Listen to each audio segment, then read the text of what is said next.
அதோ அங்கே நிற்கிறான். அவனை பார்த்தா உனக்கு என்ன தோணுது சொல்லு?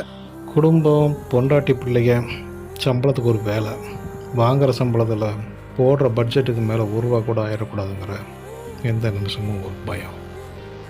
ஆர்டினரி பட்ஜெட் ஆகல, அவ்வளோதான். எனக்கு வேற தோணுது, இந்த வாழ்க்கை அவனுக்குன்னு அவனே பார்த்து பார்த்து உருவாக்கினது. இதில் சின்னதாக ஒரு பிசிறு கூட தட்டிடக்கூடாதுன்னு இந்த செகண்ட் வரையும் கவனிச்சுட்டு இருக்கானும்னு. அது உண்மைன்னா இப்போ நம்மளையும் அவன் கவனிச்சுட்டு இருக்கான்னு ப்ரூஃப் பண்ணுற மாதிரி நீ சொன்ன அந்த பட்ஜெட் ஆம்பளை நம்மளை பாப்பான்னு தோணுது.